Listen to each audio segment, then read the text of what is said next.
for coming out. Thanks for coming out on a beautiful summer day. We're here at Unity in Chicago for our mid-year talk about the astrology energies that are going on.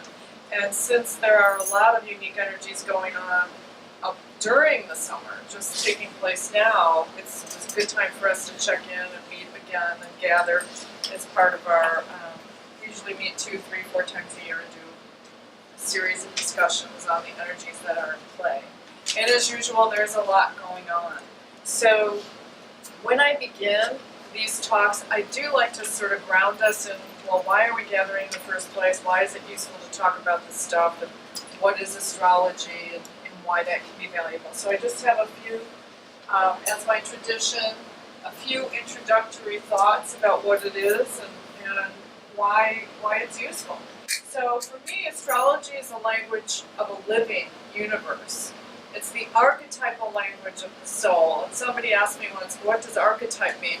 And it's like a common experience, something that can stand for and represent, other experiences that are very common for people. Because each of the planets in our solar system have been observed over many millennia, going back to Babylon, and we've learned through observation that they correspond with archetypal human experiences. So stuff that Venus represents doesn't really correlate with stuff Pluto represents, even though Pluto's now been reclassified as a dwarf planet.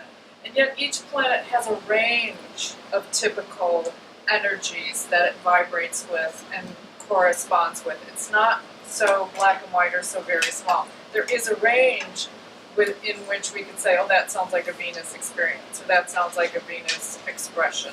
Oh, that sounds more like Saturn. But it's not just one thing. And a lot of times, because of just the limitation of time or energy or imagination, people can tend to talk about astrology like it's only just one way. Oh, Saturn is just this or just that.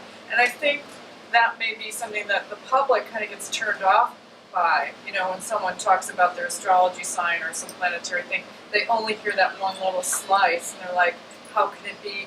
Like, how can all Taurus people be the same? Or how can Saturn just mean that? Or how do you know it means that? And again, these observations have taken place over many millennia. So an individual's astrology chart represents how the cosmos is expressing through their human nervous system. So astrology is a language of interrelatedness that reminds us and helps to reveal to us how we're intimately connected with a living universe. And the moment that we are born in this lifetime, we take a breath and we breathe in the energetic signature of that moment. And that is the moment that corresponds with your natal astrology chart that shows where all the planets in our solar system were in relationship with the constellations at the moment of your birth. And what's cool is that's your unique moment in time, and it won't repeat in the precise way for almost another 26,000 years. So we all have a unique moment that we represent, that we're sort of being called to express and fulfill to the best of our abilities. And so the benefit of gathering and having these discussions is to bring these symbols that we're already in concert with, they're already playing in, around, and moving through us, to bring them more consciously into our awareness so that we can be more conscious of what's going on and why are these types of things going on, and how might I interact with these lessons or opportunities or challenges in my life in a more conscious way. And also I find it makes it easier for me. Like if I'm, having a really hard time with something and I can look at the energies and say, oh, I'm supposed to be. I'm not doing it wrong. This is a challenging time. And I can measure how long it might last, typically because of how long those planetary signatures are in play. So it's a useful roadmap. And as we bring those energies more consciously into the light of our awareness, we can really do some powerful and fun and interesting co-creating with the energies. Or not, we can abstain sometimes. And usually during the course of any given cycle, if it's a 9-month cycle, sometimes we're up for it, sometimes we're not, sometimes we get it right, sometimes we get it wrong. That's, it's a typical way of experiencing the energies is, we're all human. We're learning through practice with these energies. So those are just some introductory thoughts about why we have these talks. And so even though each of us is unique and different, we still all have all those energies in us. So even though someone may have, if you hear people talking about astrology and they say, oh, I've got no earth in my chart, or I've got no water, or I'm all this or all that, they still do have it in their chart, they just don't have it fully represented in the same way that other people do. But it's all in there, it's just distributed differently. Typically what people mean when they say that, like, oh, I have no earth in my chart, means there's no planetary positions in that sign. But still in that circle, in that wheel that represents a person's chart, it's in there. And it can be activated through other mechanisms, specifically if you hear astrology people talk, it's a lot through planetary rulerships. It can activate other sectors of the chart where planets don't reside. So it just kind of gives you a flavor of, it's all in there somewhere, but we're all hardwired, somewhat differently. So I really felt today that this truth about invoking the planetary wisdom by talking about them is really important for what's going on this summer. I mean, it's true at any time, but I really feel like this summer is kind of like cosmic tuning fork. There's a lot of retrograde planets this summer. We're going to talk a lot about that because it is unusual. And so when I was working on this and working on this and working on this, because it's retrograde, so I have to work on it a lot. I was like, what is this? What is this trying to bring into our attention? And I kind of got a, yes. The planets are trying to come more fully into our attention. So it's almost like they're kind of tuning fork, almost, like the beginning of a concert where all the instruments are warming up. It's like, oh, here's what a violin sounds like. Oh, no, the flutes are over here warming up. So as we do our talk, I feel like these retrogrades are just bringing certain issues kind of more into our awareness, and I think the planets, and I'll tell you why in a second, are kind of just trying to get our attention and their issues kind of trying to be more fully in our consciousness. And that's true at any time, but especially because of the retrogrades, and I'll explain what I mean in a minute. So I really did feel like that's the discussion today. There's going to be 7 planets that we're looking at, and we're going to talk about what each can represent and what the retrograde experience can be like with those planets. We'll touch on a couple of other planetary support energies that are going on this summer. There are 3 eclipses this summer, and the truth is that's not uncommon to have 3 eclipses in one summer. And almost every year that we have, there are typically up to 5 eclipses. That's pretty standard. So this summer, the 3 eclipses that we have are kind of typical in terms of, it's not passing over the United States in a profound and dramatic way like last year's major eclipse did. It doesn't mean that they're not significant, but they're not necessarily, stop the presses, you have to do a talk about this eclipse. Although obviously we could do a talk about any eclipse at any time because it's a significant event. But in terms of weighing what can we look at for this summer, I think the planetary retrogrades really stand out. So we'll get into this a little bit more. And obviously on Thursday we have the summer solstice, so here's a highlight of the major summer events.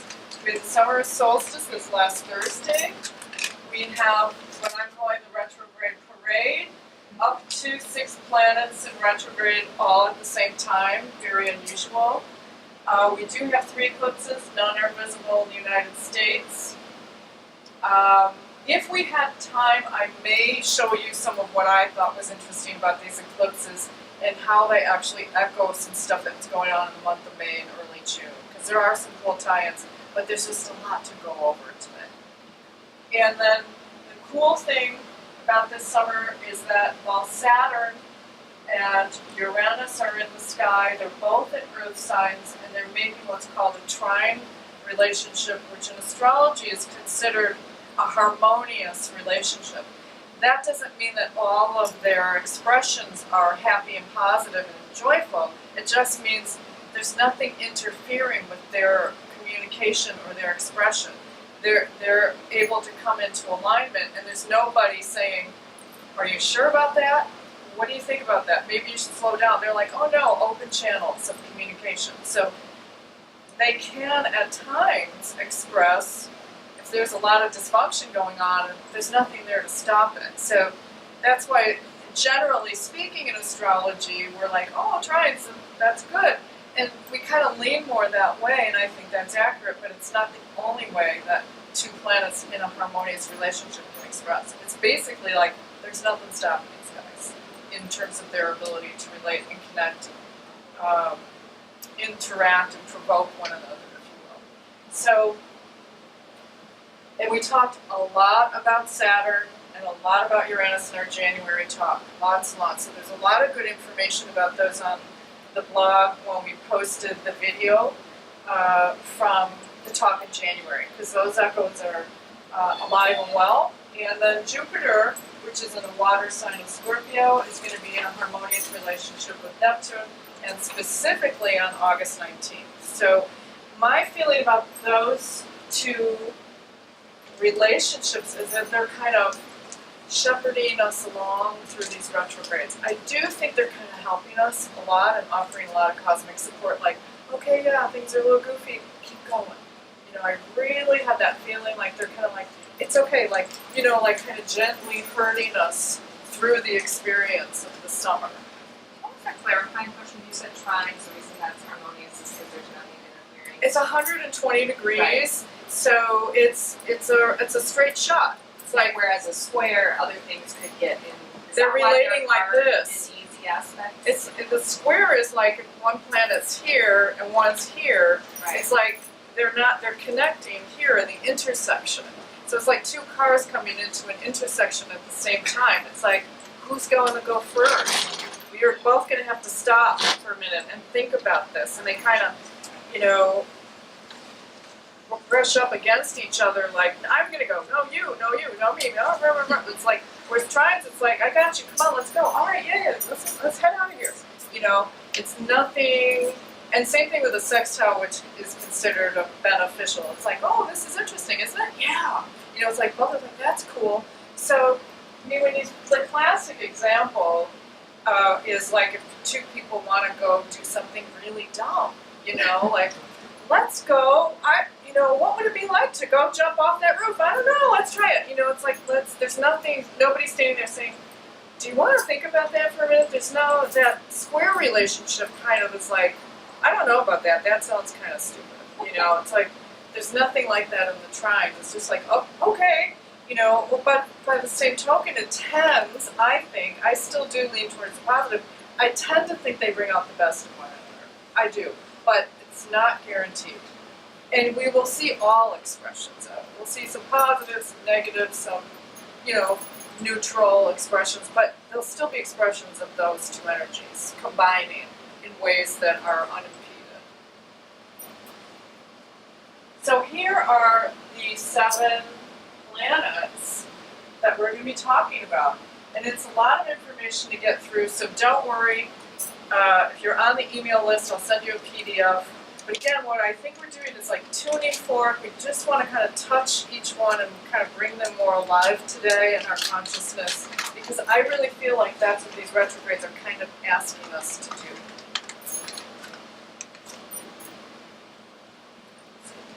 So what's also interesting about this summer and these retrogrades we're experiencing is that actually we're going to be experiencing similar stuff for 7 years.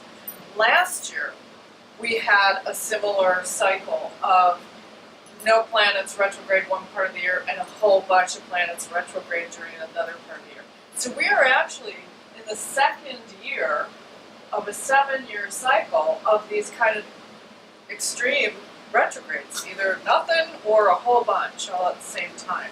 So it's another reason why I decided to focus so much on retrogrades during this talk. I'm like, this is a big deal.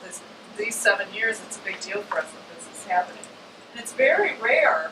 Only 4% of the time are even 5 planets retrograde at the same time. So that's why the bulk of what we're looking at today is this whole notion of that. don't freak out, we've gone through stuff like this before. So in the early 1940s and in the early 1980s, we had quite a few of these retrograde cycles going similarly.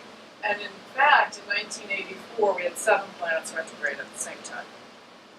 So that's considered like 7 out of the 10 planetary positions, and the sun and the moon cannot ever be retrograde.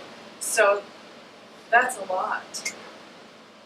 That's a lot of energy moving in a certain way. So even just the concept of motion, I think, is a big deal.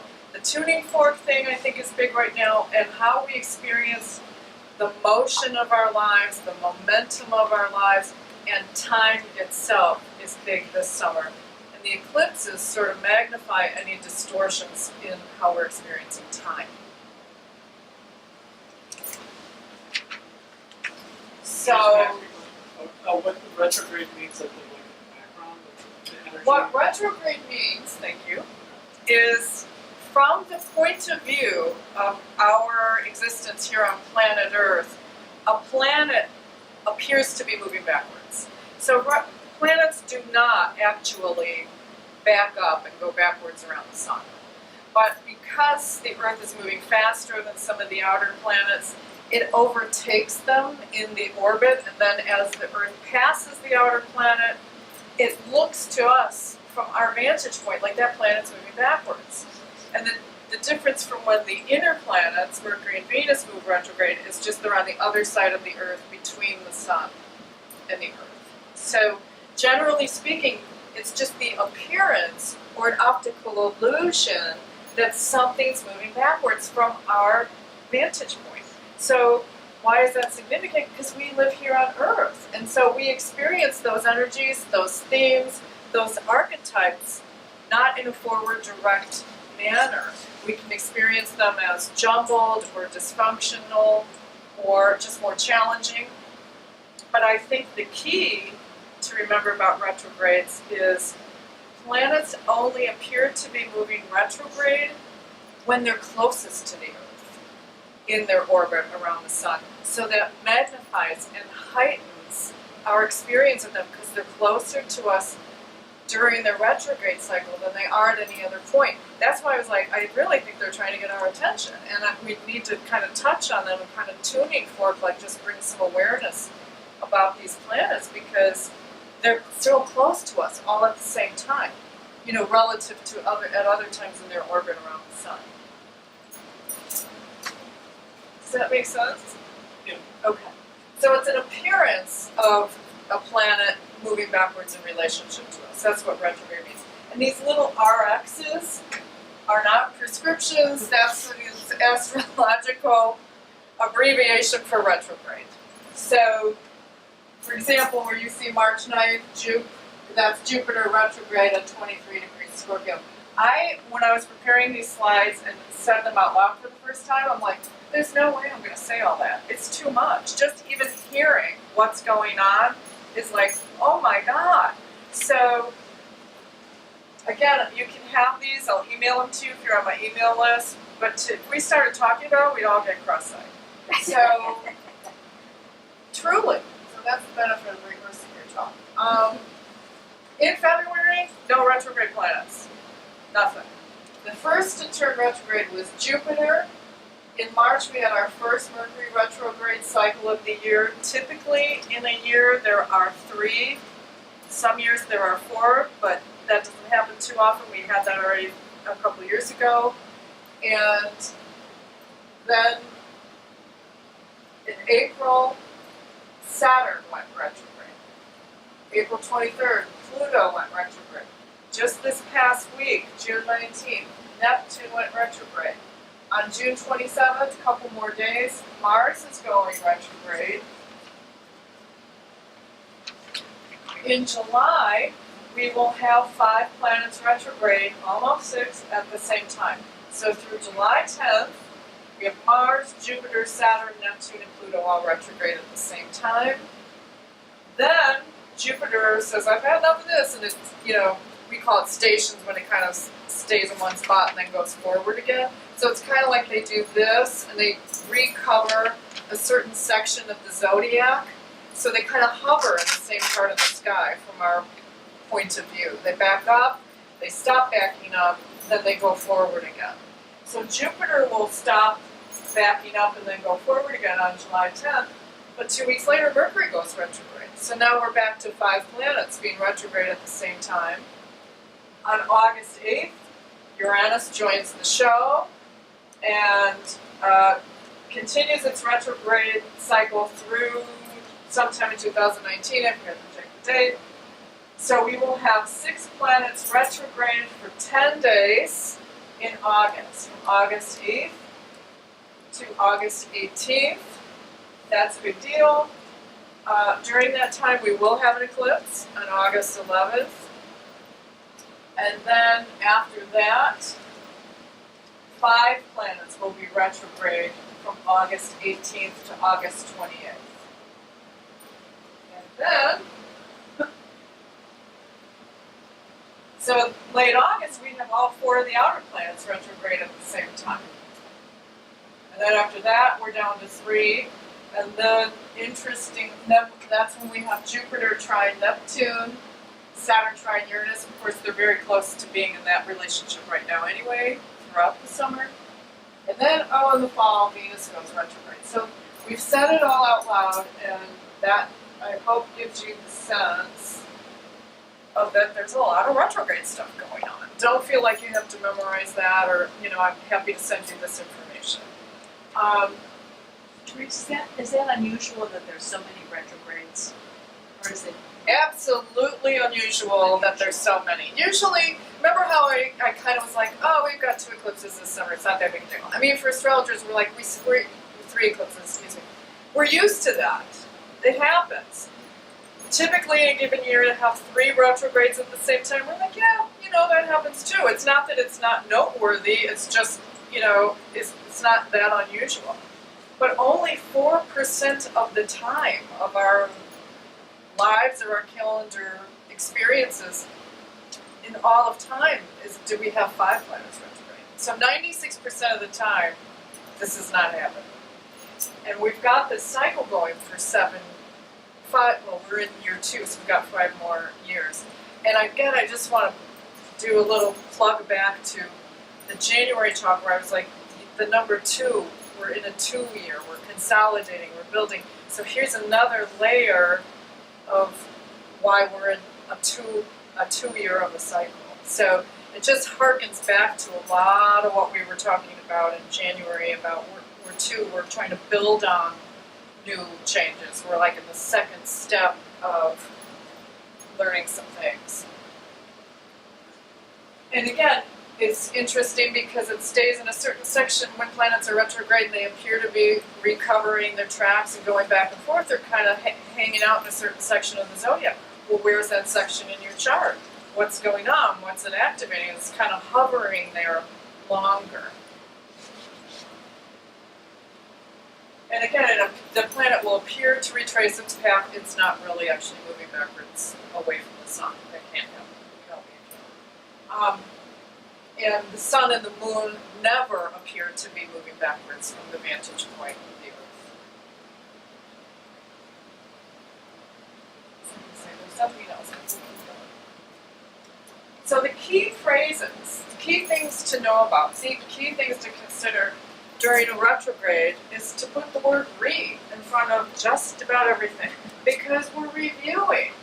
We're going back and forth. We're backing up. We're being asked to review, reflect, reorganize. Maybe there's something we need to repeat, positively or negatively, till we learn the lesson. We will be re-examining. We can reframe certain experiences or certain energies. We can reimagine what we would like our lives to look at or look like, or what we want to engage with. Is there something we want to recommit to that we've lost track of? We might reunite with some old friends. A lot of times during retrogrades, people from the past or situations pop up, or we encounter them again. We may reunite with places we've been or interests that we used to have. So it's a time for potentially reconnecting retool, rebuild, modify things that you've been working on. And I really feel this summer that it's a time to regroup, especially with yourself. Because when retrograde motion, typically it's a cosmic invitation to slow down, go slower. Because that's what it appears that the planets are doing. Not only does it appear that they've slowed down, it appears that they're going so slow that they're going backwards. So, we live in a society and a culture at this time on the earth where we're so heightened about moving forward all the time. And it's really not natural. It's not what nature does. It's not typically how we experience progress. Typically, it's more like 2 steps forward, half step back, or 1 step back. And that's kind of what the planets are doing. It's like, oh, well, we're not doing it. We're just, doing life. This is the motion of growth. We always think it's linear and straightforward, and often it's back and forth, more of a spiral, stop and start, a little more serpentine. So we will probably be having a lot of experiences more like that. In fact, I was talking to somebody just before the talk, and she said, oh, I started on this direction, then I go this way, then this way, then this way. I'm like, yeah, it's all about motion that isn't just blasting straight forward. Does that make sense? You're starting to get a feel for, retrograde, okay. And also during retrogrades, if you think about a planet would normally express outward, it's like, here I am Mars, and I'm going to express. A lot of times that energy goes inward, and it's more of an internalized experience of the energy. And that's not always a good thing, but it's just a tendency during retrogrades that it can be unexpressed or repressed. And especially, I think, I'll just use Mars as an example, because Mars is the planet of action, how we take action, how we assert ourselves, how we go after and try to get what we want. It's called the warrior planet. What would I even fight for because I want it so much? So when Mars is moving backwards, it could correlate with a lot of unexpressed anger. It can be anger that is seething. It's like, okay, maybe, sometimes when we notice that the energy of the planet isn't expressing, it might be an invitation to express it. Like, what have you been holding back? What do you need to express? What energy needs to move? When it gets all backlogged and jammed up, and we're like, might be simply pointing out to us, like, you've got some anger. Let it out. Go to the gym, work it out, get in your car, yell and scream. Is it really a good idea to be trying to contain this energy? So sometimes the retrogrades show us where we haven't been expressing. It might be a giant invitation to express. It's not saying, yeah, don't do that now. Not necessarily. Do you see what I mean? Sometimes it's just pointing out what's going on with Mars in our lives. Are you expressing yourself? Have you been going after what you want? Have you put things on hold for too long? Where are you at with this? The retrogrades kind of just heighten the relationship with the planet. And if you're seething, you might, it's like, what's going on? It's something to take notice of. So by virtue of it being retrograde, it gets our attention more. And again, it's closer to the Earth, so why wouldn't it? Do you see how all that kind of comes together?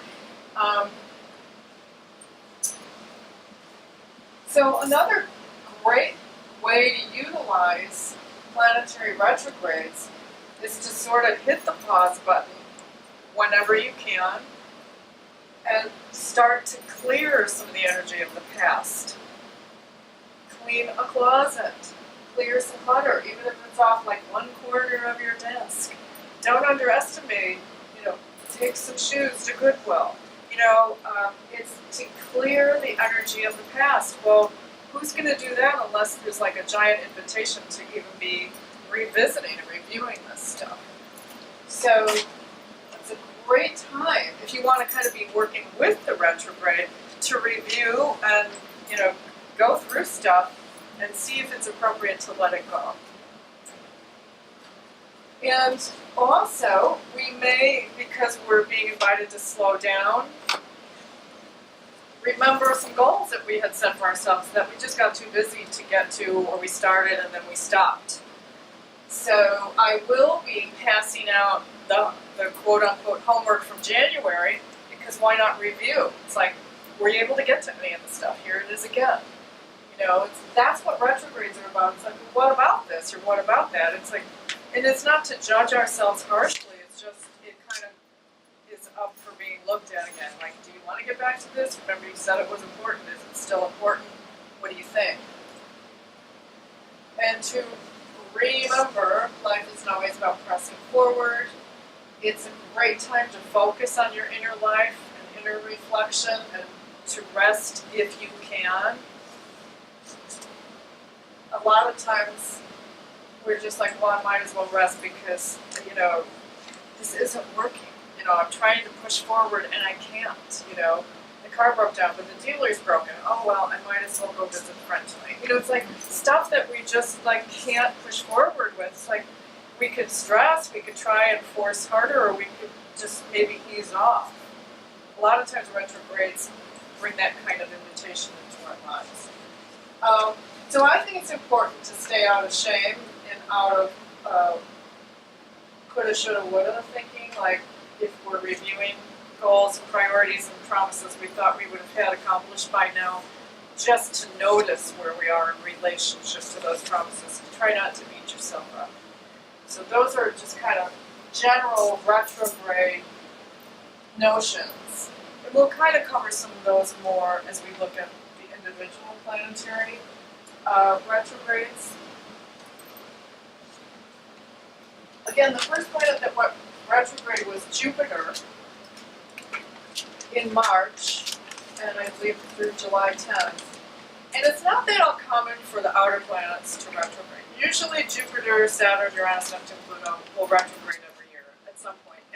And those the farther out they are, it's kind of like the longer they stay retrograde. So it's not that unusual for them to spend 4, 5, 6 months retrograde. But the fact that all of these are happening at the same time, I think brings more attention and more need for attention even to those outer planetary retrogrades that, you know, we can tend to just say, oh, that's no biggie, that happens all the time. So I think the fact that these are all happening concurrently, it's like, wait, let's pay attention to Jupiter retrograde. I can't tell you how many years as an astrologer I'm like, Saturn retrograde right now? Like, because it's so common. It's like, oh yeah, you know, it's like, oh, is it moving like this or like this? Who can tell the difference? But when it's all going on at the same time, I've been noticing Saturn retrograde. I've been noticing Pluto retrograde. I've been noticing Jupiter retrograde. I almost never notice them.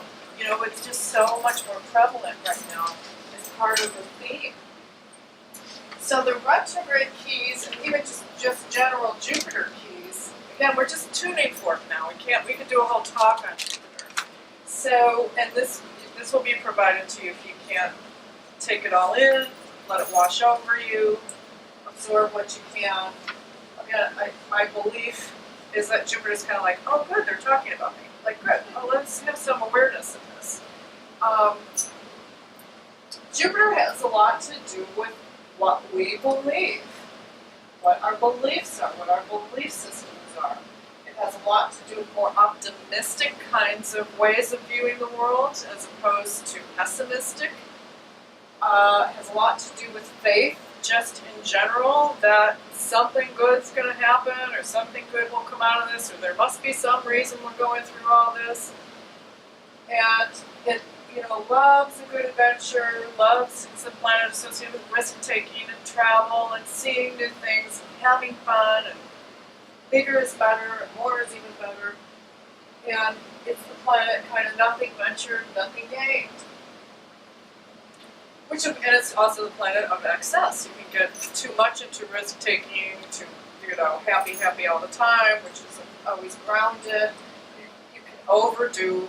Put the word over in front of anything, it's like a Jupiter concept. Overdo, overcommit, overindulge, over in front of anything. And so when Jupiter's retrograde, the basic, most fundamental thing to know is that we're being invited to review our own relationship with our own beliefs. We're being invited to review our relationship with our own optimism, our relationship with faith in life in general, our relationship with our sense of adventure or risk-taking. And sometimes we receive those invitations by waking up and realize, I haven't had a vacation in 10 years. That's Jupiter saying, could you please pay attention to me? We need to have some fun. It's kind of Jupiter's getting in your face during this Jupiter retrograde. Like, and hello, you haven't taken any risks in your career, and God only knows how long. Or you haven't taken a risk to tell anybody how you really feel about something. Or join that group you said you were going to join.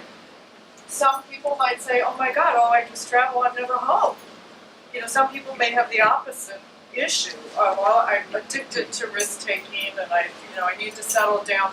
Whatever your individual relationship is with these concepts, you're being invited to review. It's going to get in your face more because Jupiter's closest to the Earth. It's kind of hanging out in one section of the zodiac, going back and forth, back and forth, back and forth, trying to get your attention wherever it might be in your own individual chart, and however that activates other relationships and planets that are in your chart. Does that make sense? So we just hit the tuning fork for Jupiter, and I saw a couple of people in the audience like, oh yeah.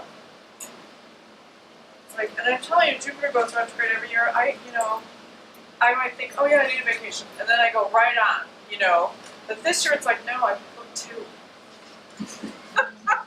And I'm like, there's a play I want to see in New York. And I'm emailing my friend. I'm like, can we build a trip around this? Because I'm like, life's going by. And so Jupiter's like, have some fun. It's also our own relationship with reward.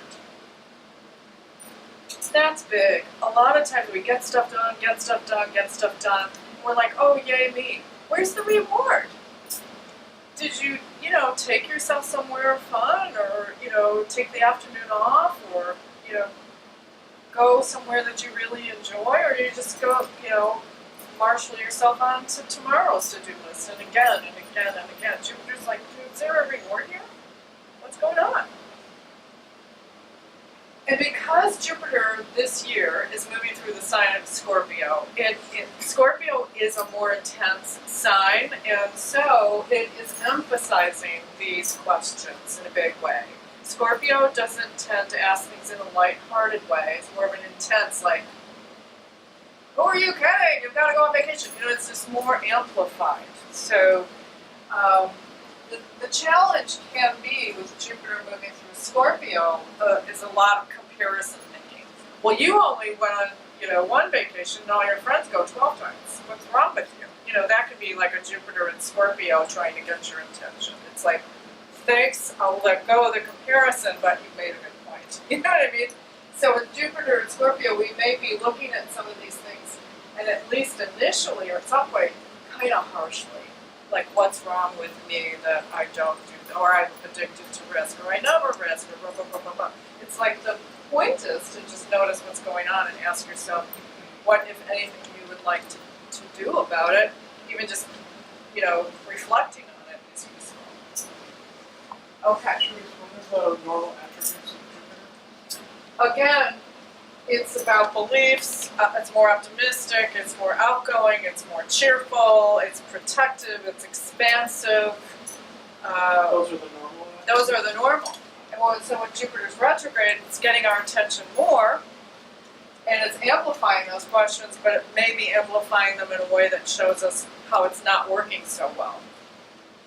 It's almost like when the chiropractor's like, what's going on here? And sometimes they touch a point and you're like, it's like, oh, that maybe you're out of alignment there. And maybe you're in alignment, great, keep on going. But it's about the review.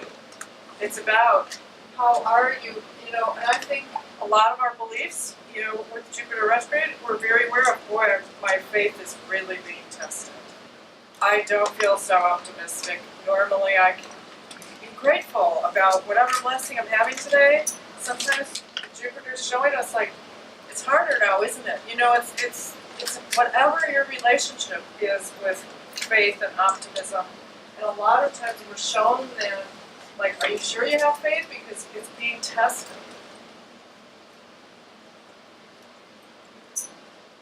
And it's not, again, snarky. Are you sure you have faith? It's just, it's like, it's something to have compassion for. It's like, no, not so much, not lately. You have a hard time even thinking about gratitude. And then something will shift and then you're there and you're like, phew. You know, but it's not an easy relationship with it during this time. So this next planet that went retrograde was Saturn. Saturn generally is sort of the opposite principle of Jupiter. If Jupiter's expansion, Saturn's contraction. Saturn's like, you've got to focus. Jupiter's like, no, we need to open it up. We need to think big. We need to think positive. And Saturn's like, no, get real, focus, pick 3 things, and go.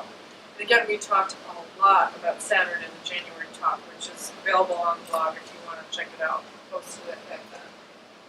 So Saturn is more serious, it's more disciplined, it's like we need a game plan, let's be grown-ups, let's get some stuff done, you know, and it's very much about your relationship with your own inner authority, with your sense of I deserve to be here and have a voice, and I deserve in some way to be in charge of my own life. I kind of think of it like the cosmic school principle sometimes. It's the person who's willing to be adult and witness what's going on and speak up if things get out of line. So it likes to have a line, likes to have a structure, likes to know what it is, likes to have a container. And that's not always a bad thing. It gets a bad rap for that because when it's expressing, it can sometimes bring a lot of seriousness to bear and put pressure on situations. And I mean, who likes that? I don't like it. But it is valuable and it's necessary. You know, Saturn is the ally that's like, okay, if we finally decide to clean the closet, I'll help you. You know, let's get organized. I love a good project. You know, let's prioritize what to keep, what not to keep. So your Saturn hopefully will kick in and say, I'm good at this.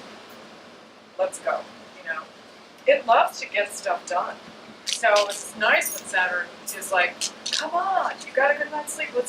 Let's get to that to-do list. You know. So it has a lot to do with what our responsibilities are and how we embrace them or not. And it has a lot to do with integrity. And by that, I mean, does your inner match your outer? How are you doing? Do you speak in a way that represents how you're really doing? You know, do you ever catch yourself sometimes like, I've been pretending to be happy for a week and I just want to just stop pretending? That's kind of Saturn saying, you don't have to pretend you're happy all the time. Maybe you just need to be quiet. You know? It's sort of, but it's also in the bigger way, like, are you in alignment with your bigger goals, your bigger promises to yourself, and your true essence? And again, the classic example is somebody who always wanted to be a writer, but, you know, they've been doing other jobs and taking care of lives and things, and it's like, when do you ever get to allow yourself to be who you really are on the inside? So, when Saturn is retrograde, we're being invited to review where we are in relationship with our plans, our responsibilities, our own sense of integrity.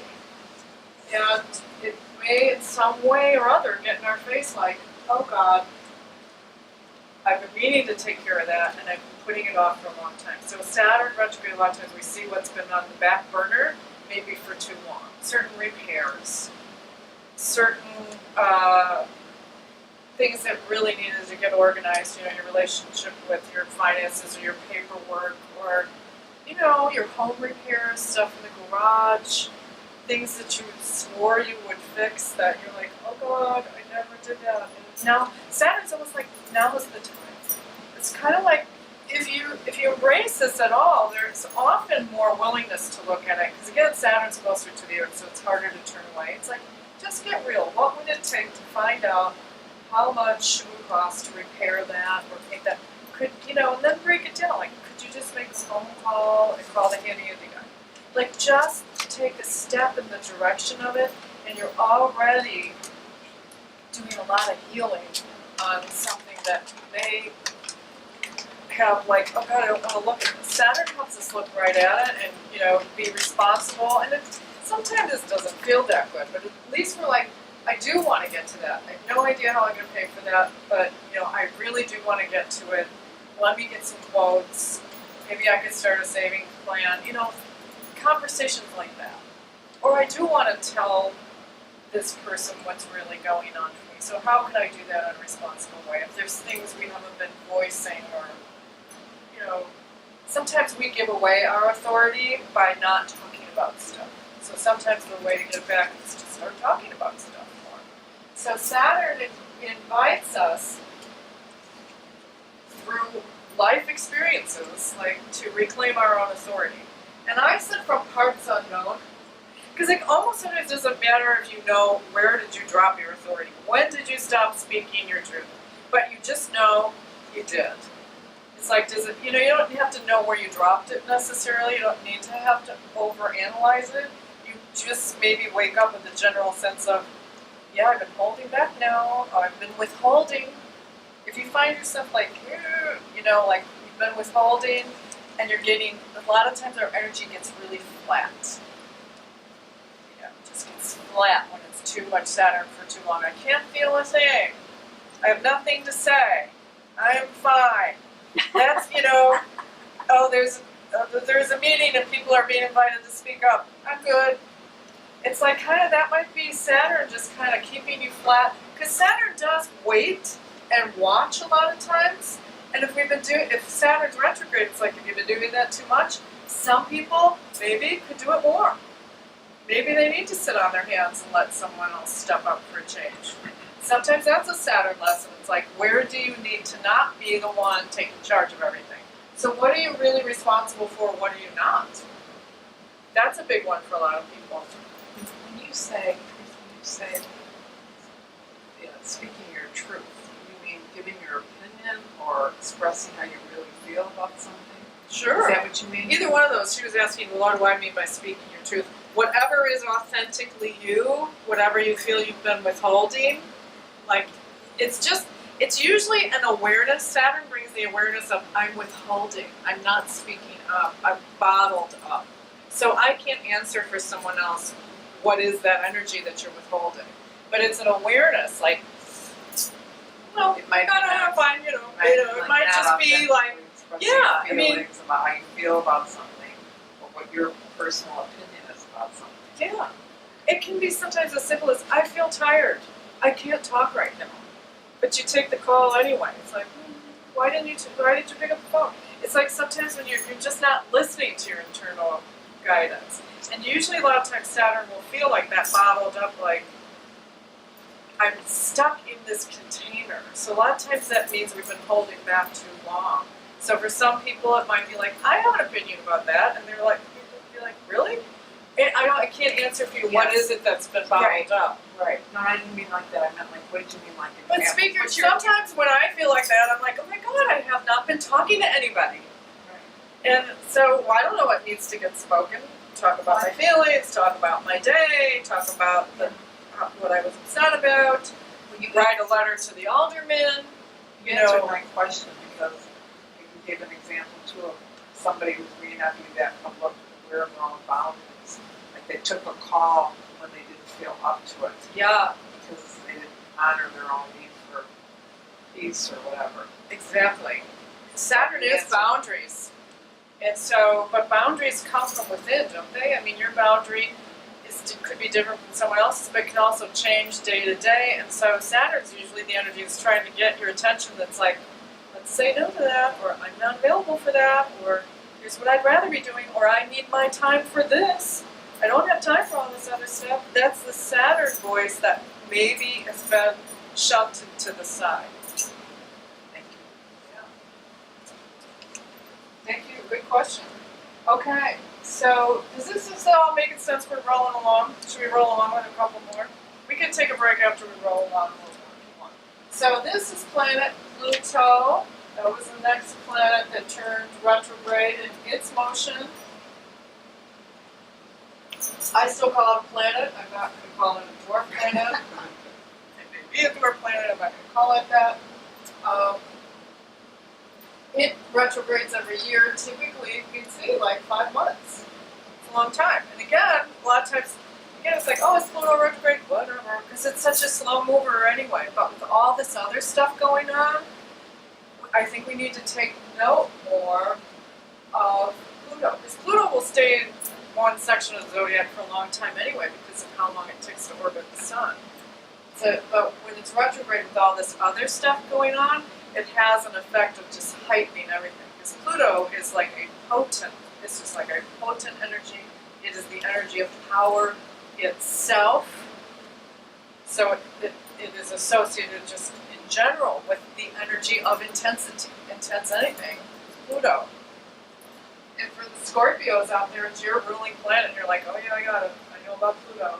It's not, it's about deep truths, inner truths, that often do get pushed down, like things that relate to our sexual energy, our relationship with money, specifically money that we share with other people.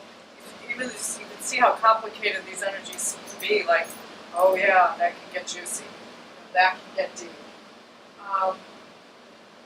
And so it has to do with hidden or buried feelings, things that used to be thought to be taboo and you can't talk about, or that maybe have been too painful to even allow yourself to feel or to look at in your own life. Like, oh, scars and wounds, emotional pain. That's usually, in many ways, the domain of Pluto. And a lot of times, and it's kind of like, the bodies that got buried in the backyard, the things you didn't talk about. So a lot of times it's almost like when, it's almost like a rainstorm comes and changes the soil and the stuff comes to the surface. You're like, is that a skeleton? When things start to be found out or revealed, is when Pluto's shifting. That's usually a Pluto influence when that's going on. And so it's sort of an excavation that happens. And so sometimes it's just stuff that floats up into our awareness. It doesn't have to be a big dramatic process, but it's like ready to float up. Truthful feelings, an ability to say it, like I didn't even know that was there. We start talking, it comes out, and people, usually when that stuff starts to come out, it's really informative. It's kind of like that old TV commercial. I hate to do a corporate plug, but when Merrill Lynch talks, people listen. So when Pluto talks, when that stuff comes out, it's like people are like, whoa, that was profound. I'm so glad you said that. I've been thinking the same thing. Like, I never knew how to express that, and that was exactly how I've been feeling. That's usually like Pluto stuff coming up to the surface. Sometimes it's stuff that's painful to hear or hard to know about, but usually if one has any sense of, trying to be responsible or respectful about expressing themselves, that's okay. And I'm not saying that you need to run around and start blurting out truths everywhere you go. You might want to journal about it just to look at it yourself. But I'm just trying to give voice to the concept of it. Stuff that got buried, and usually it's true stuff that happened, or you would like to see happen, or deep desires that you have. It's also often talents that got buried because there was no time, or there was no room, or it wasn't safe, it wasn't okay, and you had to just get busy, or you had to be, too Saturn, too controlled, too responsible, and you almost forget that you even had a talent or a deep desire to do something, or go somewhere, or connect in a certain way, or to sing, or to paint, or to rearrange the furniture, or whatever, It's like it's almost like talents that got lost, because sometimes they get stuffed down with painful memories. Like, well, art classes for me sucked because I had a really critical art teacher, so we just sort of buried that all. We didn't just bury the pain, we buried the talent with it. So a lot of times it can be useful, not usually by yourself, with a support system. If pain is coming up, and that can be looked at and addressed through therapy, sometimes it's covering up a talent, or a sense of mission, or a sense of purpose that got buried. And it could just be the pain of I've been waiting and waiting and waiting. It's like, oh my gosh, when am I going to get to this? Does this make sense? So with Pluto retrograde, Pluto types of stuff gets in our face. It's your relationship with your sense of having a mission, your relationship with your deep feelings, your relationship with your own ability to feel intensely about something. It's your relationship with holding your own power. You know, like when it's like sometimes we don't. It's the planet that helps us stand firm. Like, no, I'm good here. I'm not going to be doing that. The challenge is sometimes if we're not used to standing our ground, we retaliate. It's like not only am I going to stand my ground, but I will counter attack the energy that's pushing. So sometimes we experience being pushed. Sometimes we're pushing too hard because we feel intently that we want to get something done. So it's about kind of the dynamics of power. I mean, I know you guys can hear resonances about this in our public discourse. This is not just happening in our own lives. It's happening, you know, in our culture, in our society, on our globe. But you know, I tend to think what we can affect is usually right here in front of us, and that can include a choice to get involved or something. But it's like we usually, the thing with Pluto is sometimes we try to make other people do certain things. It's like we feel uncomfortable and we try to use our power to push down someone else's. And that's not a healthy expression of Pluto, if that makes sense. It's like I'll hold my own, I'll speak up or I'll assert when I need to, but my first reaction hopefully is not going to be to try to stop you from being you. If you know what I mean. We're talking about some big stuff in like a quick way, but you kind of get a tuning fork feeling about what Pluto is about. It's about those things that are mysterious or hidden from consciousness that start to come into the light of day. You know, and some people will say, oh, it's so dark. But really, a friend of mine reminds me that dark is like just what's not seen, what's not visible, where there's no light. It doesn't have to be, you know, ugly, but it can sometimes get ugly. So Neptune was the next planet that moved into retrograde motion just a few days ago. And Neptune also spends a lot of time retrograde each year, being one of those outer planets. That means, you know, think about it. The Earth is moving a lot faster than Neptune around the Sun. So it makes sense that for a lot of the time, it looks like it's moving backwards in relation to where our orbit is going around the Sun. Because Neptune's way out there compared to where we are. And Neptune is about, when it moves retrograde, and it's closer to the Earth than it is at any other time of the year in its orbit, it's about examining our relationship with our own spirit, with our creative vibrations. It's the vibrational level of energy. It is boundless. It's like the energy of the ocean where everything is connected. You hear people talk about oneness a lot. That's the Neptunian concept. I also think Neptune is allness. It's everything in the ocean. It's everything that's in there, including the garbage that we throw in. It's all of it. You know, a lot of people are like, it's oneness. I'm like, it's allness. You know, we don't necessarily have to feel connected to everything, even though we're a part of it. It's here with us. And so it's about our relationship with our intuitive self as well. So we're kind of being invited to check it. It's definitely the planet that invites us to take time outs consciously in some form of reverie, like meditation or yoga or time in nature or with our journals. And it's the planet that when we don't make time for it, it's like, well, I'm here and I'm expressing. And it's the planet most associated with addiction and with all the escapist ways we can check out.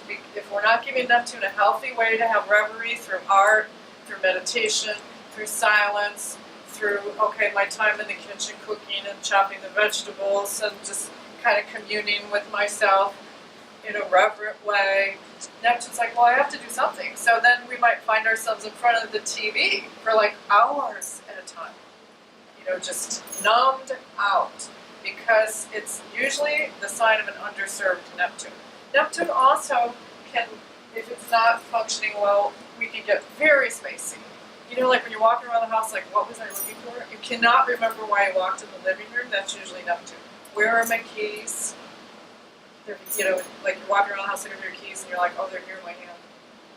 You know, where did I put that $20 and lost it? No idea. Don't know where it is. That's like Neptune. It's like Neptune can come in like a fog and take over And the only thing to do is kind of slow down and go one thing at a time. Okay, I'm walking to the kitchen. I will dump the garbage. You know, where we have to slow it down to keep that fog farther away from us. So, but Neptune is also about our imagination. How do we want to dream things into existence? That's the most beautiful expression of Neptune, one of them. It's also a very compassionate energy. And so that's why it's like, well, maybe you want to spend some time reimagining what, like, and with Neptune, it's like, the sky's the limit. That's where you get to say, yes, I would still like to be an astronaut somehow, you know, or, you know, I would love a future like the song Imagine, you know, imagine all the people living. It's like, okay, it's sort of like permission to at least dream those things. Say what your ideals are, say what your idealistic vision is, and generally speaking, if we put Neptune first, then we can use Saturn and the other organized planets to put a plan in motion to start to aim for some of that stuff. It's a visioning process. It's a planet of visioning. So it's also very compassionate. So some people are, I don't know if you have any friends that they compulsively volunteer for everything, like, because they're so compassionate. It's like, but you're not taking care of your own life, you know, because they get too concerned about what's going on with other people. That's also kind of Neptunian in a way that's not serving them. Like they so want to be of service, they forget about themselves. So it's whatever your relationship is with selflessness, transcendence, you know, the ability to rise above a certain set of circumstances, your own imagination, your own spiritual life, your own, you know, really just vibrational creativity. Does that make sense? So now Neptune's in the mix saying, pay attention to me too, with all these retrogrades at the same time. Break now? People want a break or we're good? I'm seeing some yes. Why don't we take like a 5-10 minute break and come back? Soldier on with Mars, the warrior planet. With planet Mars, which I think does not like to be in retrograde motion. So planet Mars is the planet most associated with action, assertion, which can sometimes be aggression, with our how we go about getting what we want. People think Venus is what we desire and Mars is how we get it. Like, what are you going to do to get it? It's taking action, it's restless, it's impatient, it's the warrior energy of, which is a necessary and a good energy, like how, what's worth fighting for, what isn't. The challenge can be that sometimes it just gets so restless, it's like, oh, I'll fight about anything, I don't care. Any fight's better than no fight. You know, this is boring, I gotta do something, you know? So it's sort of has sometimes, unfortunately, sort of more of an adolescent energy associated with it, but it's not in its essence adolescent, but a lot of times it kind of has that teenage boy energy of, I want to do something, I want to, you know, get out, get moving. And again, that's a valuable energy. I'm not trying to make fun of it or cast aspersions, but so because it's all about movement, and then it goes through its retrograde phase, it's, I think, really out of sync with itself in a way, and with its goal of moving, motion, get stuff to, you know, get stuff moving. What do I want? Where am I going? And Mars only retrogrades once every 2 years. So it doesn't retrograde that often.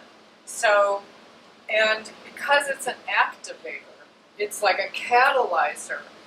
It's almost like catalyzing this whole notion of things being in retrograde. It's like adding,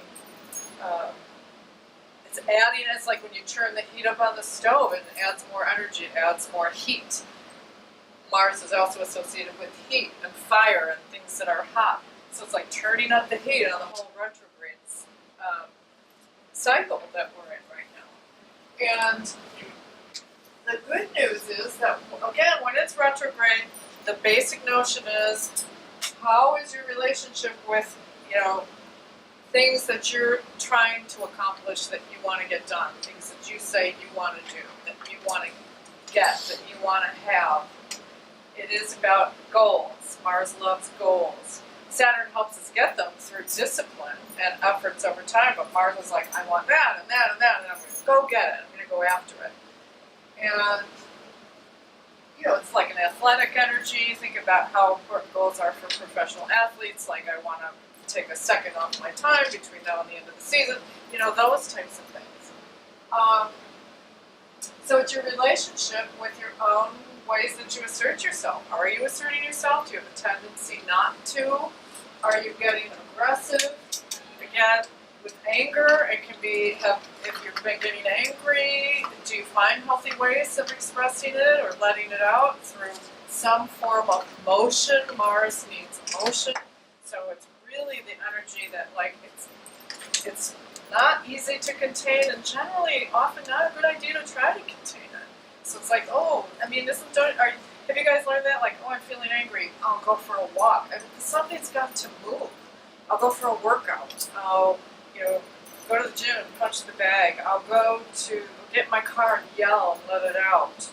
I'll punch pillows. It's like, it's kind of an energy that, it's kind of frowned on. Like, whoa, you're angry. It's like, well, so we sometimes have a harder time developing healthy ways to let it out. It's something that, in many ways, we've been taught to stuff it or don't act angry. And that's when you can see people who are seething or trying not to express anger because they don't think it's correct or appropriate or spiritually on point.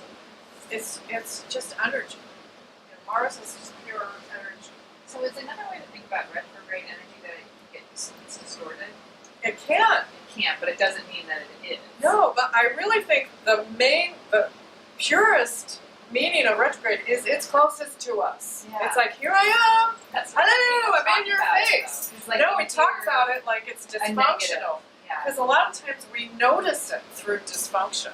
Okay. We notice it because it's like, I'm angry all the time. What's wrong with me? And would you agree, like, I keep hearing, don't start anything new because Mars is retrograde. That feels like a really big generalization, but I think it's an exaggeration. However, it's Mars too, though, because Mars is taking action. So Mars and Mercury, and that's when things get dicey because it's like, well, I'm trying to get stuff done and I can't. So Mars is, I think, it's like when it takes multiple efforts to get something done. Multiple trips to the store to get that one thing. Go there, go home, go back again the next day, change your mind about it if you even want it, right? It's like, oh, research, then go to the store, then no, I don't want it. Then you go back because you talk to a friend and they're like, oh, I got it, I loved it, you should get it.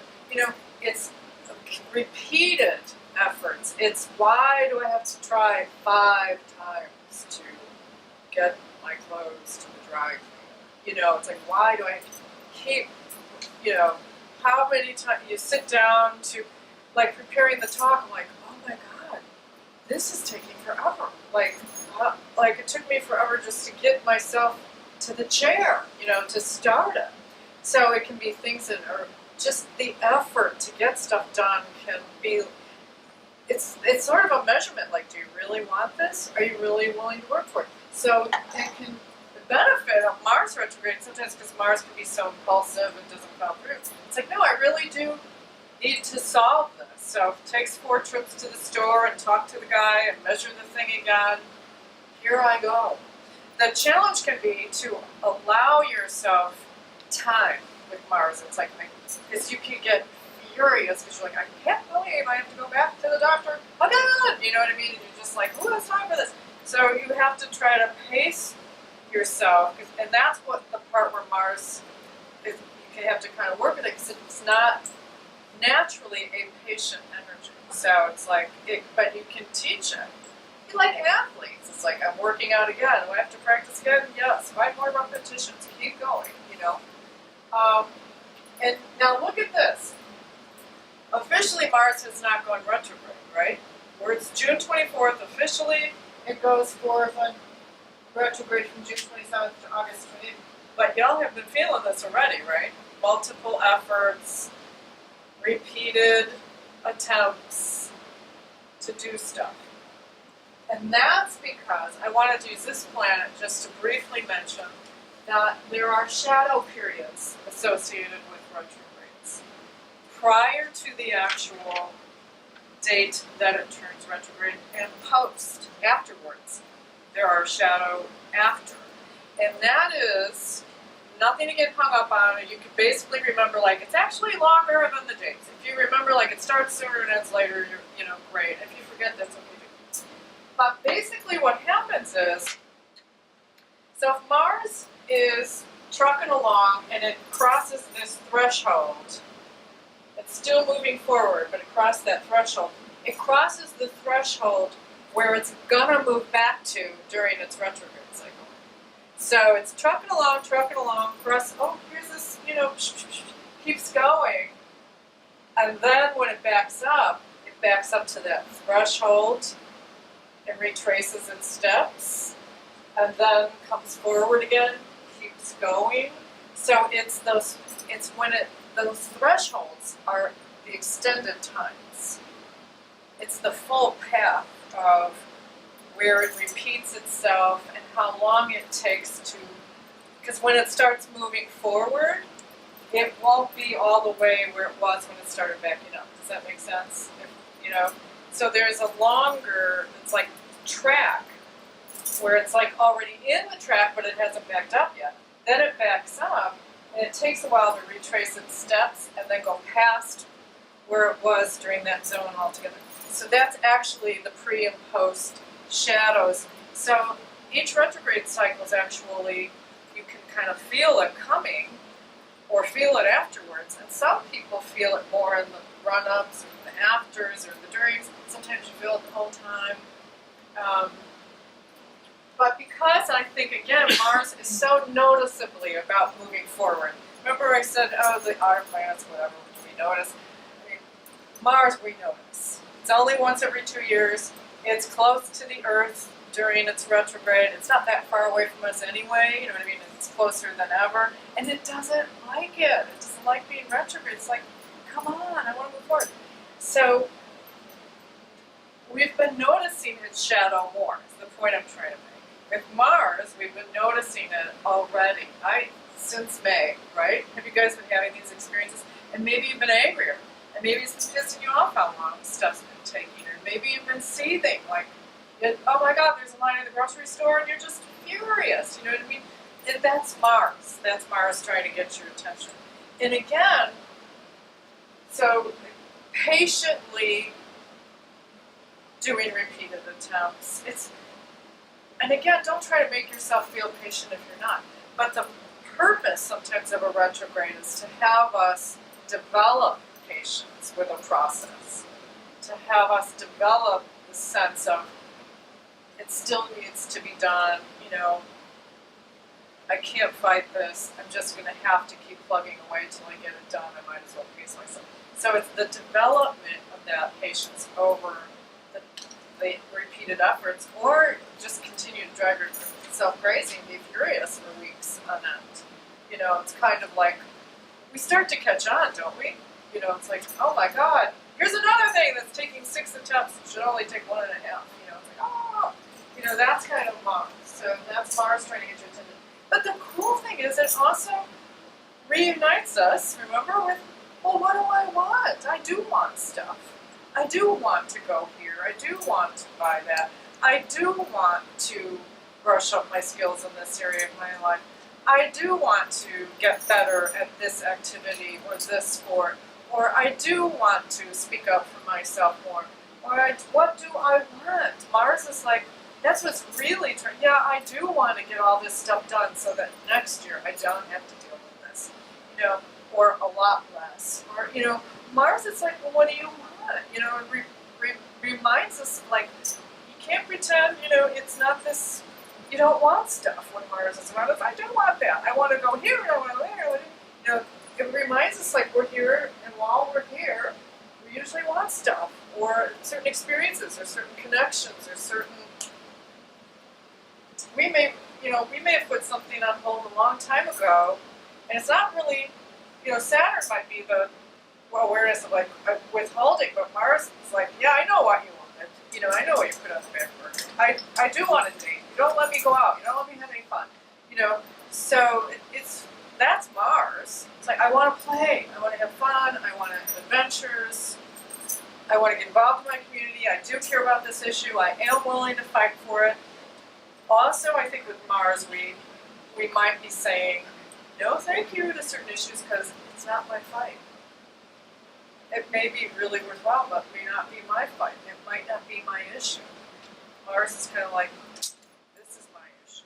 That's what I want. So all of these things are up for review during Mars retrograde. And it tends to kind of, again, bring heat to the whole retrograde cycle in general. Pluto brings intensity, Mars turns it up. It's a lot. There's a lot going on this summer. And then, last but certainly not last but not least, Mercury retrogrades. If anybody hears any discussion about astrology, they're like, I've heard of those, and they usually happen 3 times a year for 3 weeks. Mercury is the planet of information and communication and travel and how information and communications flow. And kind of when you get in a car and go on a trip, that's Mercury, And it's also about commerce, business, exchange, sales, commodities, things like that. And so it's so noticeable when our communications go up for grabs or when information isn't readily available or when our technology breaks down. I often notice, knock on wood, I hope I don't this time, but more cars broken down by the side of the road when it's like, oh, flat tire, oh, radiator overheating. Like stuff and people getting caught in delays. These processes are often delayed. And again, Mercury's the messenger. It's like ding, ding, ding, ding, ding. It likes to move fast too, like lightning fast. It's Hermes. And so when Mercury appears to be going backwards, it really can seem chaotic or frustrating. And, it's like, so, and it's thought to be a time to try not to move forward with major communications or major initiatives, often because the information that's necessary isn't readily available. So if you have to sign a contract, it may not be fully developed, stuff might have gotten left out, things might not be revealed. It's a time, like, if you have to look over something, look over it several times, go back and forth over it, take your time with it. If you're traveling, allow loads of extra time just to factor in that there could be delays on your end or someone else's end. If you're making agreements, confirm and reconfirm, even reservations, start times, finish times. And you may find, like, oh, I'm the one who's spacing out. I'm the one who wasn't clear. It's harder to be clear. It's harder, you thought you said something, but you didn't. Often there can be misunderstandings. During Mercury retrogrades, it's harder to communicate, harder to say what you mean. Things can come out of your mouth sideways, or, some people can get into more misunderstandings or disagreements. Typically, it's thought that if that comes up, if you can wait to try to clear it up until the information systems are flowing more smoothly again, that might be better. I know there's been times during Mercury retrograde where I thought, well, if I just go slow and if I just say a little bit, it won't balloon or escalate out of control. It shouldn't balloon or escalate out of control. And you're talking, and it's getting worse, and the person's getting angrier, now you're getting angry, because the communication just isn't working very well during those times. So if you don't really have to flesh something out or talk it through, maybe don't. Maybe you write it all down and you don't share it or send a letter or something. But just be mindful, you might be rolling the dice if you're trying to clear things up during Mercury retrograde. Although sometimes if they do break down, if we do have to send emails, it's like, oh God, yeah, I had to send 5 to clear up what I originally tried to say in the first one. Those repeated attempts to be clear, and sometimes it's necessary. I usually suggest to people, if you're going to back up your data on the computer, try to do it well clear of the retrograde, like a few days before, not the night before, whatever. But you have to check your guts, like, well, would you rather do it than not do it? And oh, Mercury retrograde started yesterday, it's kind of up to you. Do you want to do it? Do you want to not do it?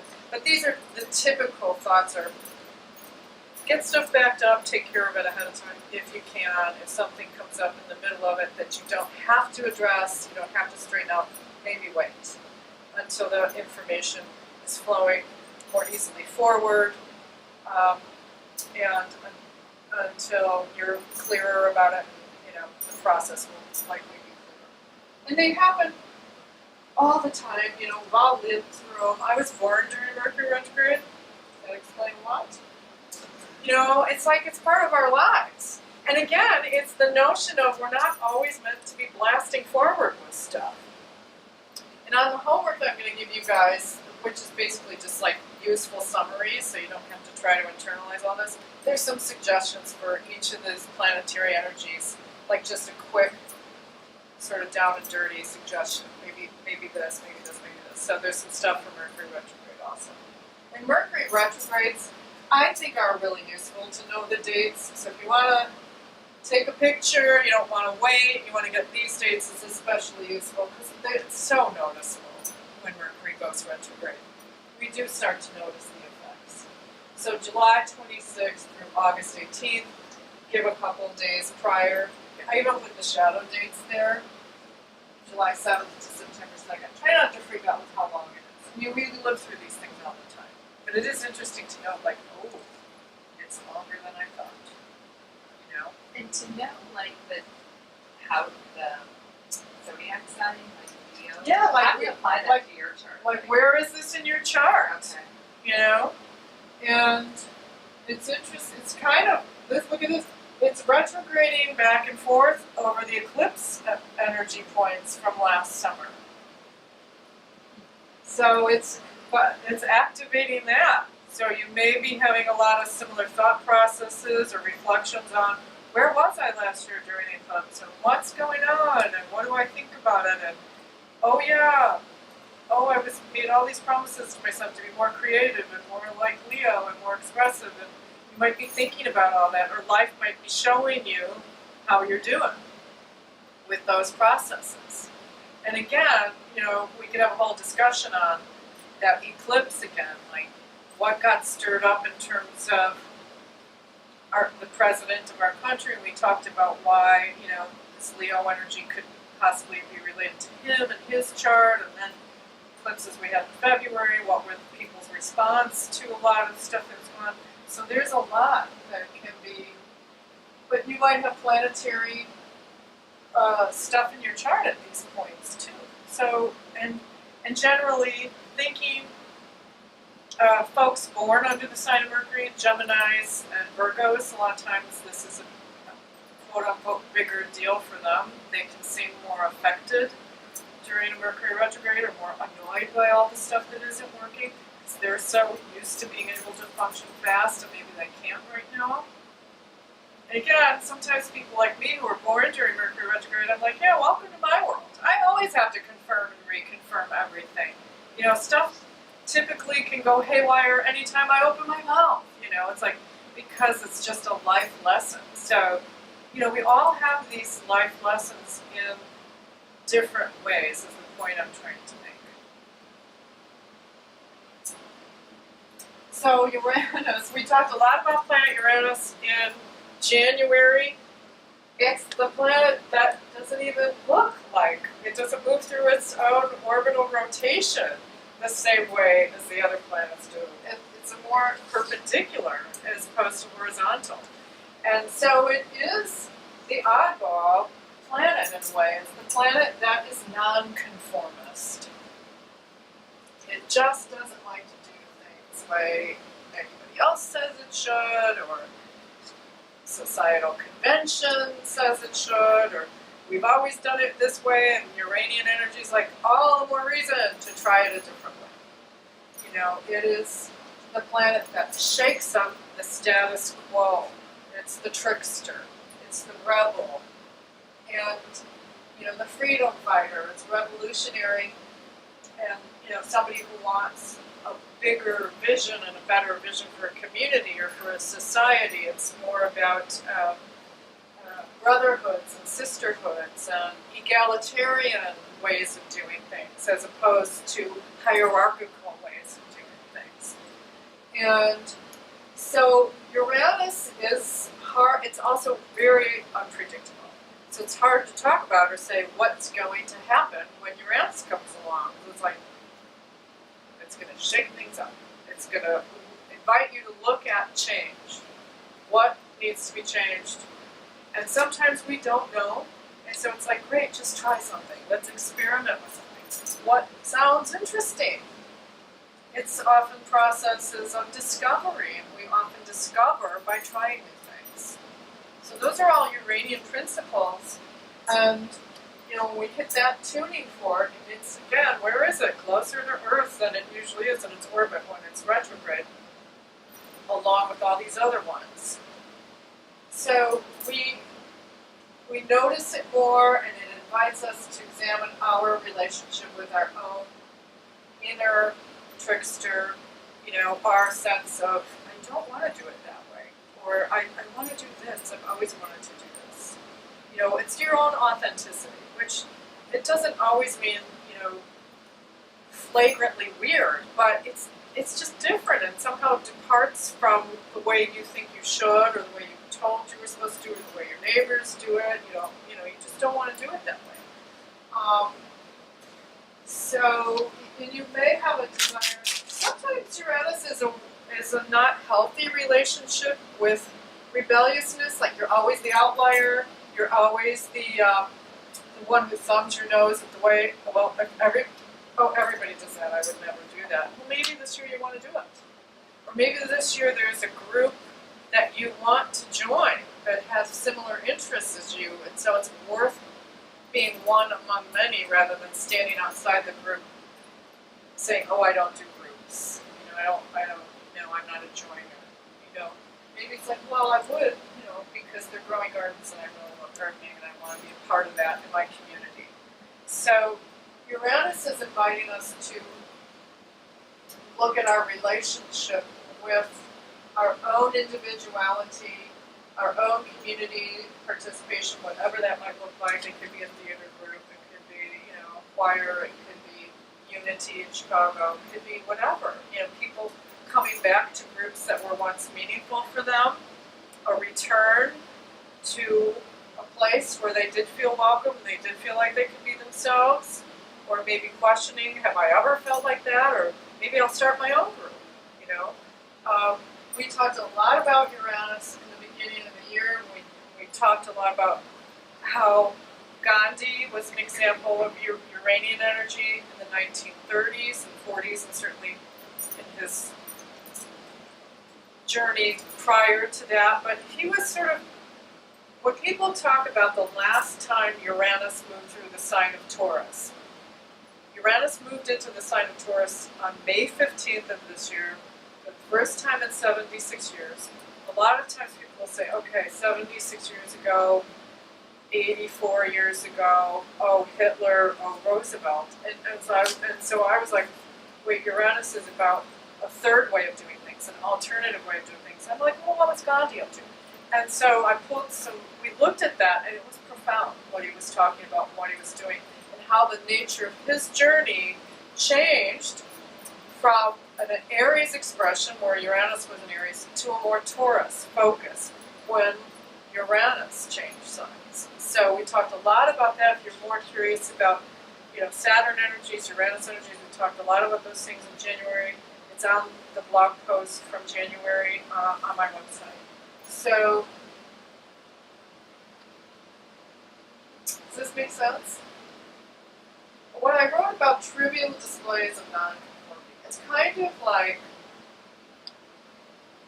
sometimes we can get a hint that we're not really being authentic if we check out like the one thing that we're doing to be a rebel. Like, well, I always wear socks that don't match. Like, that's my way of protesting. I go to my 9-to-5 job, I do everything I'm supposed to, I follow all the rules, and I wear outrageous ties. That's kind of like, in a way that's kind of cool because it reminds you, like, I'm a nonconformist, I might be here, but I've got a different spirit. But sometimes we realize like this isn't enough. Just wearing my tie in protest for the 9 to 5 world. Maybe there's something else I'd rather be doing to be authentic and to be more me. So sometimes it's like, oh yeah, that's getting old. My little protest thing that I do. Is it enough?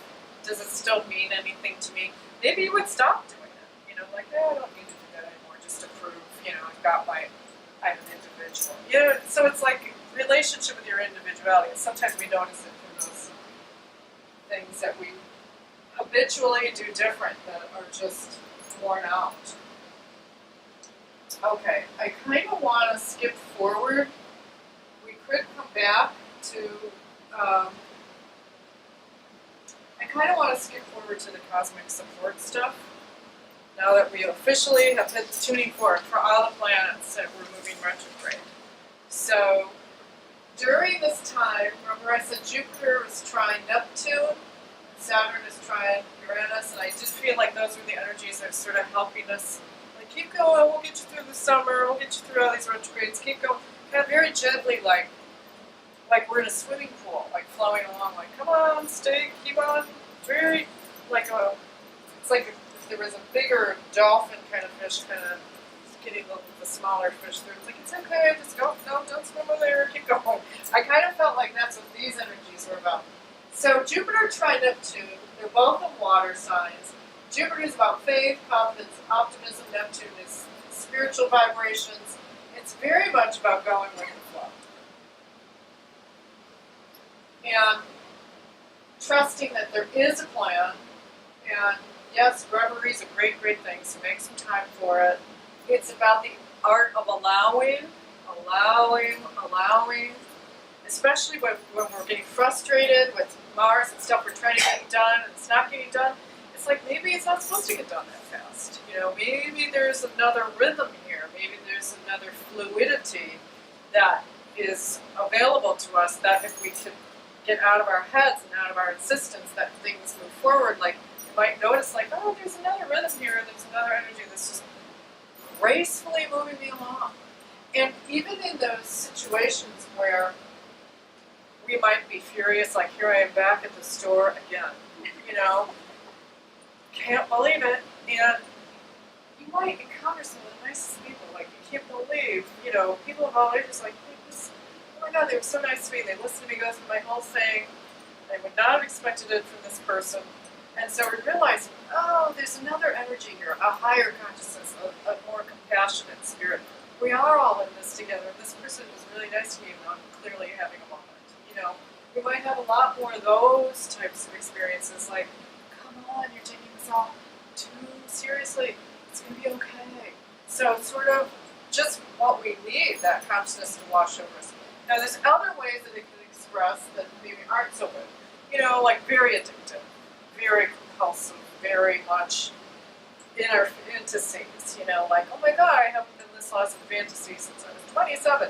It's like, oh, even old fantasies, like I thought I laid that one to rest a million years ago, there it is again, So it can be very much a coping way to get through some stressful stuff. It's like we just space out, we're in la la land. Again, it can be too much time in front of the TV and things like that. But generally speaking, I think it's compassionate, creative. Would you please check in on your creativity, your spirituality, your latent talents? What do you want to express? Where do you want to go? How do you want your life to look? Jupiter trine Neptune is great for conscious visioning. And it's not just expressing on August 19th. Certainly, it's building up to August 19th, and it's going to keep on going. There's going to be more of that, but that's when it's really sort of heightened.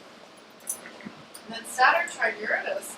Again, there's a sense of not just a plan, but there's a path. Like if you're the mountain goat, Saturn rules Capricorn, if you're the mountain goat, there's, a path is opening up. I can see, and I can take a few steps here. Like we have that sense with Saturn trine Uranus, there's a way through this. What is it? And we can even maybe clearly see it or understand it. Like, I know I need to call this person and then do that and then do this. Like, we can see the strategy. We can understand the mechanism of moving through something. So Saturn and Uranus, Saturn is disciplined and structured, and Uranus is creative, inventive, original, innovative thinking and technology. So it's the best blend of old and new, or at least some attempts to blend old and new. Some are going to work, some won't. But it is that ability to experiment and innovate and combine old and new.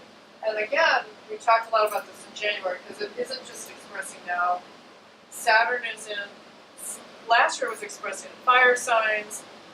Then Saturn moved to an earth sign, Uranus just moved to an earth sign. So we talked a lot about this in January. So this has been going on. How many television reboots do we have? Like, let's take this old formula or this old cultural, like, let's bring Roseanne back, Murphy Brown, Magnum PI. What else? I know I'm missing another really big. Will and Grace. Lost in Space. Lost in Space is back? How cool is that? And also, you know, back in the 30s and 40s, there used to be plays on Broadway, and then they would make movies out of them. Now it's reversed. They're making a lot of Broadway shows out of successful movies. So it's a reboot in a different form, Uranian. It's like, let's take something that worked and that has a successful energy, Saturn success, and stuff that works from Uranus, like, and let's turn it on its side a little bit and bring it back. But now it's like, and it used to go from east to west, now it's going west to east.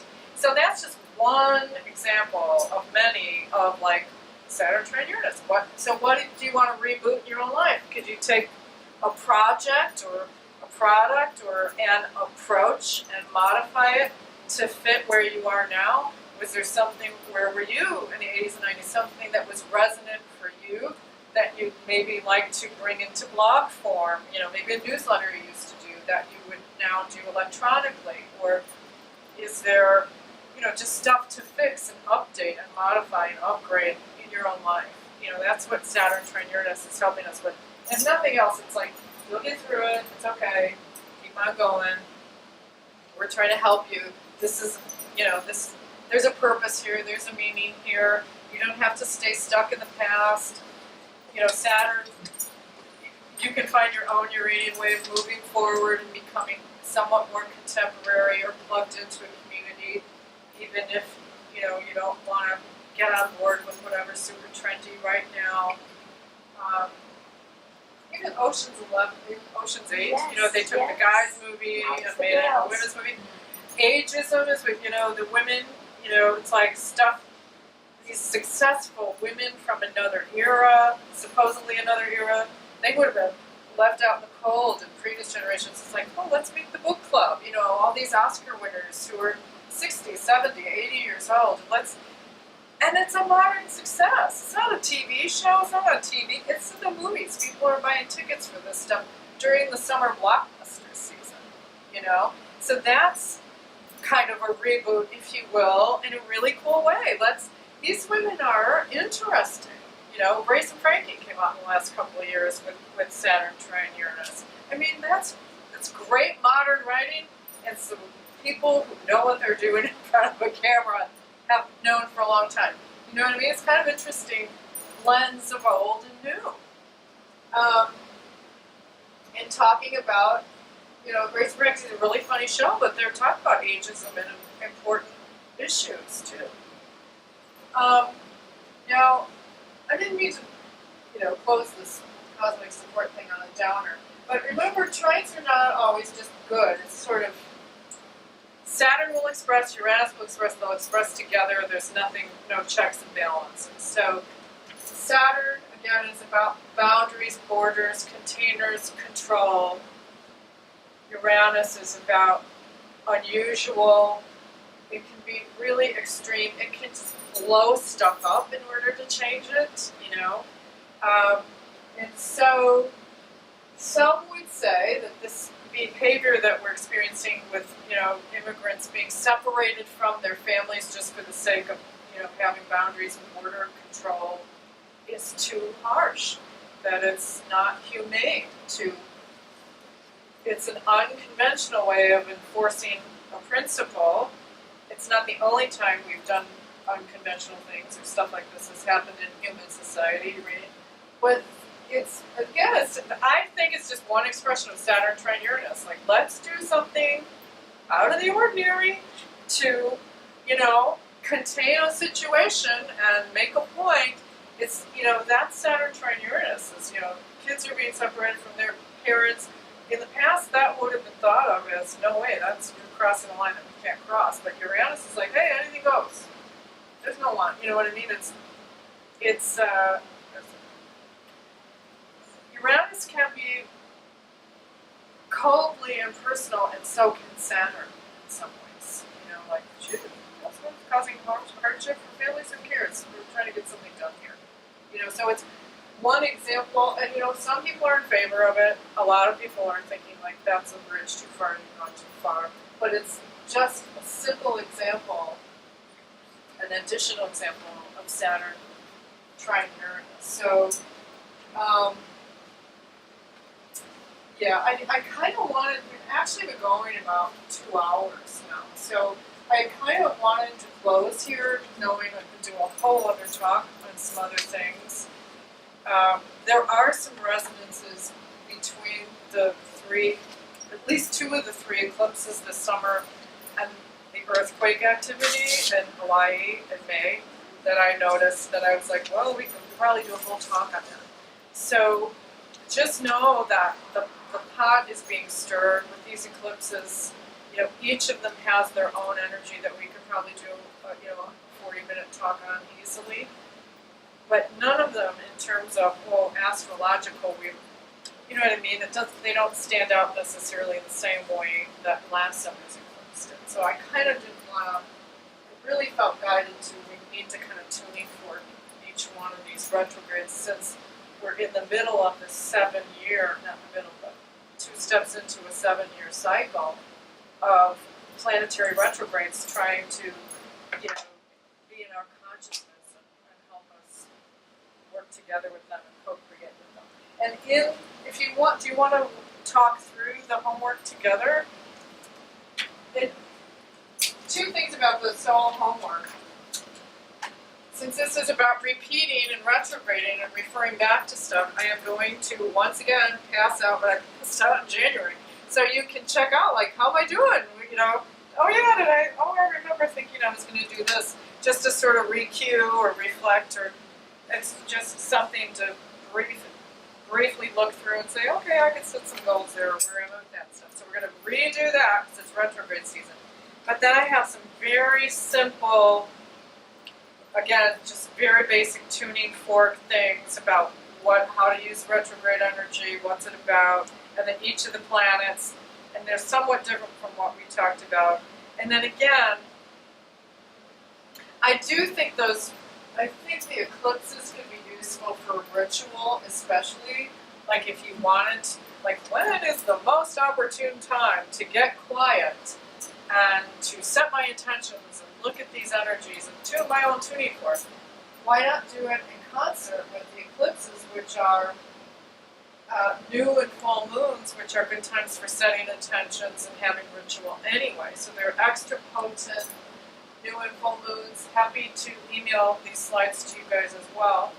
And so to align, I thought the eclipses, especially this summer, were to help to align with the energies of the retrogrades and just tune in and sort of shout out like, oh, there's retrograde going on and I'm just going to get quiet. Even if you don't have an intention or you can't summon anything we talked about today, but you know you want to get quiet or slow down, these could be really useful times to do that, just ahead of the July 12th new moon eclipse, July 27th, the full moon eclipse, Mars retrograde very much a factor in that one.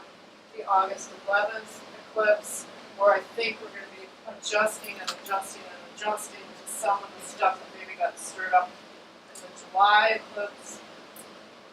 So if you want to target specific dates, if you like that, with ritual, because new and full moons are great anyway for ritual, these can be especially potent or fun or interesting to focus your energies around.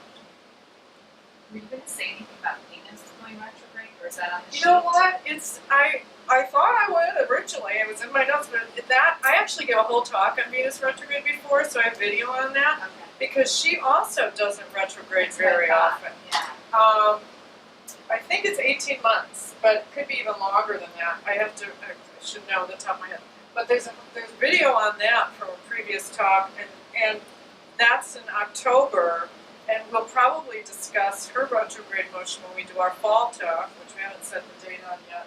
But I was just like, whoa, this is a lot to get through. This is just end of August stuff, you know?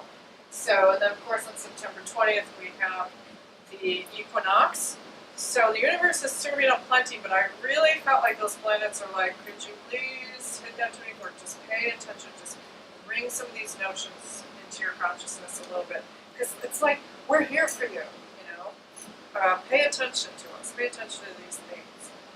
You know, they really are like cosmic mirrors. We're in a dance. They're reflecting us back to us. They're not the enemy.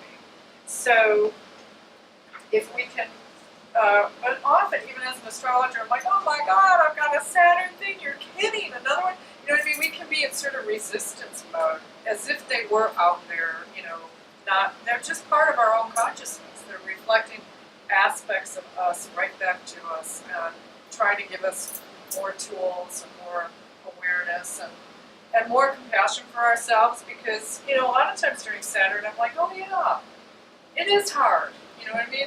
I do feel sadder, or more, my energy's more flat during Saturn times. I'm not doing it wrong. You know, it's like, oh yeah, it's right on time. So thank you for coming out. I'll give you guys copies of these, and the first one I did mention, if you want to make time to pull inward or reflect or review, maybe gear it towards the eclipse dates, and the eclipse dates are on. So thanks again, appreciate your being here. Hopefully see you back in the fall. Thank you. Thank you. Thank you. Yeah, good. Oh, so here's one of each of these.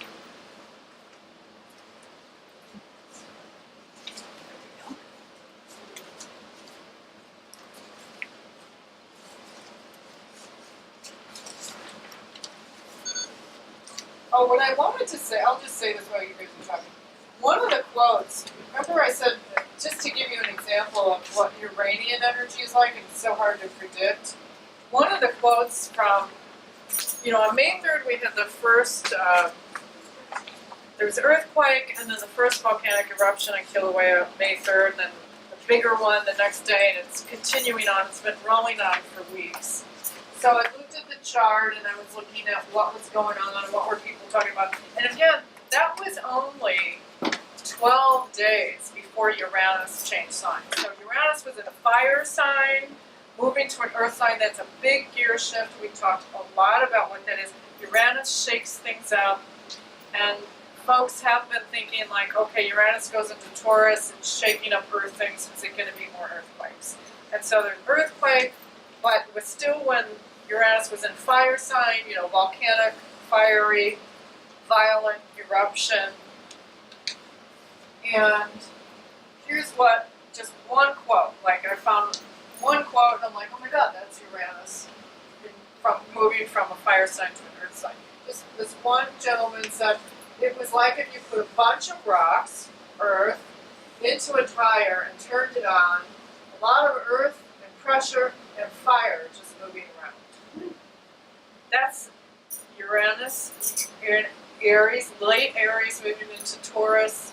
It's just like, there it is, right? Wow. Written in the English language. So that's what people are like, what would that be like? It's like, there's one expression of things getting shaken up, thrown into the air, stuff on fire. It feels chaotic, but often change comes through these chaotic but natural processes. And again, what does one do? It's like usually seek community. You know, it's like, what can we do but reach out to each other and seek community, which is also very Iranian. So I just thought that was kind of interesting too. And if we would have gone off down that rabbit hole, but that would be like another 45 minutes. So, yeah. Thanks, you guys. Thank you. Thanks. Very good.